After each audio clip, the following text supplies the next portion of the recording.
Yung kaibigan ko, nagbigay siya ng talata din, kaisa-isang talata. Ang talata po ay 1 John 5:7.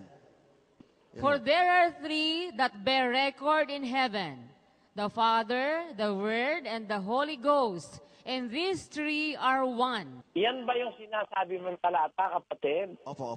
Tama po. Alam mo, kapatid, ikinalulungkot kong sabihin, wala sa original na Biblia yan. Wala sa Greek yan, wala sa Greek. Remember that the New Testament was translated and written in Greek. Pero wala sa Greek yan. Kaya mas maraming mga salin ng Bibliang Ingles, wala yan eh. Isa-isahin natin yung salin ng Bibliang Ingles, Sister Luz, pakibasa mo lahat halos. New International Version, for there are three that testify. Revised Standard Version, and the Spirit is the witness, because the Spirit is the truth.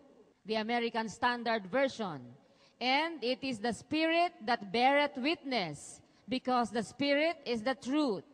Sa New World Translation, for there are three witness bearers. New International Reader's Version, there are three that give witness about Jesus. New International Version UK, for there are three that testify. New Living Translation, so we have these three witnesses. New American Standard Bible, for there are three that testify.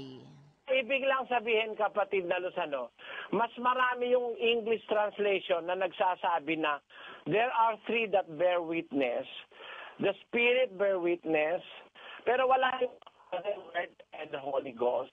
Wala yun. Mapapansin mo, kapatid, na yan ay talata kung titignan mo sa Greek scriptures or manuscripts. When we say manuscripts, yon ay mga sulat kamay pa na ginawa nung una pa, nung wala pang maraming relihiyon sa mundo. Manuscripts yon na isinulat kamay ng mga tagapagsalin ng Biblia. Ang makikita mo, kapatid, wala yun. Wala yung Ama, Anak, at Espiritu Santo. Wala. Ngayon, nandun man halimbawa, hindi naman tayo makakatutol eh. Meron talagang Ama, meron talagang Anak, may Espiritu Santo. At ang tatlong ito ay nagkakaisa. These three are one. Hindi ibig sabihin na yung Ama, yun din yung Anak, at yung Anak, yun din yung Espiritu Santo, at yun din ang Ama. Mali yun, kapatid. Alam mo kung bakit? Disiplinado tayo ng kaalamang itinuro ni Kristo. Sabi ni Kristo, Gis 29 ng Juan, pakinggan mo. Ang aking Ama na sa kanila ay nagbigay sa akin ay lalong dakila kaysa lahat, at hindi sila maaagaw ninuman sa kamay ng Ama. Sabi ni Kristo, ang Ama raw dakila kaysa lahat. Ibig sabihin, mas dakila pa kaysa sa Kanya. 14:28. Narinig ninyo kung paanong sinabi ko sa inyo, papanaw ako at paririto ako sa inyo. Kung ako'y inyong iniibig, kayo'y mga gagalak, dahil sa ako'y pasa sa Ama, sapagkat ang Ama ay lalong dakila kaysa akin. Tamo, mas dakila pala yung Ama sa Kanya. Kung siya rin yung Ama, ba't naman niya sasabihin mas dakila yung Ama sa Kanya? Siya rin pala yung Ama. So mas dakila sa lahat yung Ama, mas dakila sa Kanya. Mas dakila rin ba sa Espiritu Santo? Basahin natin sa 13 ng Juan pa rin. Katotohanang sinasabi ko sa inyo, ang alipin ay hindi dakila kaysa kanyang Panginoon, ni ang sinugo man ay dakila kaysa nagsugo sa kanya. Hindi pwede na ang alipin mas dakila sa Panginoon niya. Hindi rin naman pwede na yung isinugo mas dakila pa sa nagsugo. Ano ibig sabihin? Mas dakila yung nagsusugo kaysa sa sinusugo. Isinusugo ng Diyos ang Espiritu Santo kapatid. Nababasa sa Biblia, sinusugo ng Diyos ang Espiritu Santo. Basahin natin ang pruweba. Ganito ang ating mababasa sa 14:26 ng Juan. Datapwat ang mang-aaliw sa makatwid bagay ang Espiritu Santo nasusuguin ng Ama sa aking pangalan, Sinusugo ba ang Espiritu Santo? Isinusugo ba ng Ama? Isinusugo. So mas dakila ang Ama kaysa sa Espiritu Santo. Wala ka namang mababasa sa Biblia na ang Ama isinusugo naman ng Espiritu Santo. Wala ka ring mababasa sa Biblia na ang Ama isinusugo rin ni Kristo para sila'y pantay. Wala nun. Iisa lang yon. Ang Ama lang ang nakakapagsugo kay Kristo at sa Espiritu Santo. Ano ibig ko sabihin? Mas dakila ang Ama kaysa dun sa Kristo, kaysa sa Espiritu Santo. So hindi siya yon. Ngayon, ang problema nung iba nagbabasa ng Biblia, ang sabi raw, ako at ang Ama ay iisa. Ang tatlong nagpapatotoo, iisa. These three are one. Eh, ibig ba sabihin nung iisa, siya rin? Basahin nga natin ang Mateo 19, kapatid na Luz, versikulo 5.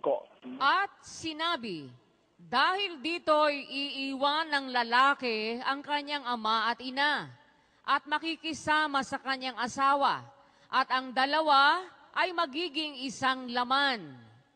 Kaya nga, hindi na sila dalawa, kundi isang laman. Ang pinapagsama nga ng Diyos ay huwag papaghiwalayin ng tao. Ayun, maliwanag. Yung palang mag-asawa, isa lang pala yun. Sislos no? Po. Eh, yung palang dalawa, pwedeng maging isa. Parang yung mga Kristiyano, Galacia 3:29. At kung kayo'y kay Kristo, kayo nga'y binhi ni Abraham at mga tagapagmana ayon sa pangako. 28. Walang magiging Hudyo o Griego man. Walang magiging alipin o malaya man. Walang magiging lalaki o babae man. Sapagkat kayong lahat ay iisa kay Kristo Jesus. Aba, lahat pala ng Kristiyano ay isa. Pero hindi ako si Sislos. Payag ka ba, Sislos? Opo, tama po yun. Pero iisa tayo, tama? Tama po. Pero hindi ako si Brad Jerry. Opo. Ayan, yun ang ibig sabihin. Yung iisa, ang ibig sabihin nun, nagkakaisa, united.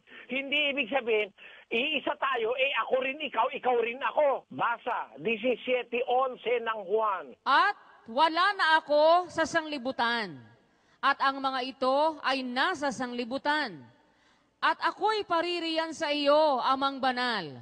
Ingatan mo sila sa iyong pangalan, yaong mga ibinigay mo sa akin, upang sila'y maging isa na gaya naman natin. Pag iningatan tayo ng Ama, di ba tayo magiging isang lahat? Sabi ni Kristo, upang sila'y maging isa, gaya naman natin. Paano ba ang pagiging isa ng Ama at saka ng anak?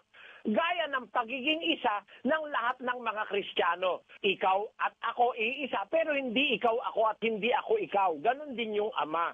Iba yung Ama sa anak, pero iisa sila. Amen? Naintindihan mo, kapatid? Opo, kayo naman po.